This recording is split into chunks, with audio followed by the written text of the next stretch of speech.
পাওয়া খবর, যুক্তরাষ্ট্রে ক্ষেপণাস্ত্র দিয়ে রাশিয়ায় হামলা, ইউক্রেনকে ভর্ৎসনা করলেন ট্রাম্প।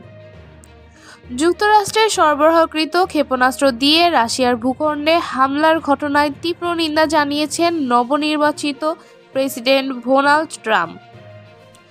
টাইম ম্যাগাজিনকে দেওয়া এক সাক্ষাৎকারে তিনি এক সম্পূর্ণ পাগলামি বলে অভিহিত করেছেন। যুক্তরাষ্ট্রের প্রেসিডেন্ট নির্বাচিত হওয়ার পর ডোনাল্ড ট্রাম্প প্রথমবার ইউক্রেন যুদ্ধ নিয়ে কঠোর মন্তব্য করেছেন।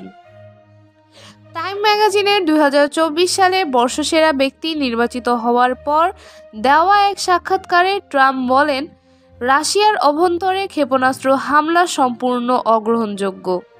এতে যুদ্ধের উত্তেজনা শুধু বাড়বে। যুদ্ধের প্রথম 3 বছর যুক্তরাষ্ট্রের সরবরাহকৃত ক্ষেপণাস্ত্র ইউক্রেনের ভূখণ্ডে সীমাবদ্ধ রাখার নীতিতে ছিলেন জো বাইডেন, কিন্তু বিদায়ী মুহূর্তে তিনি এই নিষেধাজ্ঞা তুলে নেন, যা ইউক্রেনকে রাশিয়ার ভেতরের আক্রমণের সুযোগ দেয়। বিশ্লেষকরা বলেছেন, ট্রাম্পের এই মন্তব্যের মধ্য দিয়ে হয়তো স্পষ্ট হচ্ছে তার প্রশাসন ইউক্রেন যুদ্ধ নীতি পুনর্মূল্যায়ন করবে।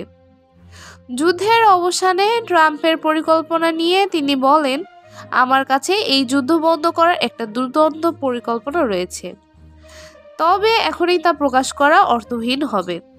তবে তার মন্তব্যে বোঝা যাচ্ছে তিনি যুদ্ধ বন্ধের জন্য কূটনৈতিক সমঝোতার উপর জোর দেবেন।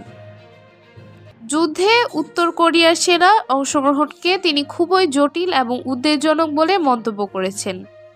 ইউক্রেনের কর্মকর্তারা আশঙ্কা করেছেন, ট্রাম্পের উদ্যোগে চুক্তি হলে তাতে মস্কোই বেশি সুবিধা পাবে।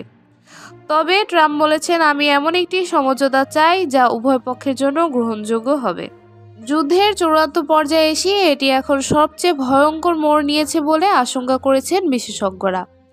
ট্রাম্পের কূটনৈতিক পরিকল্পনা আদৌ এই যুদ্ধের সমাপ্তি ঘটাতে পারে কিনা সেটাই এখন দেখার বিষয়।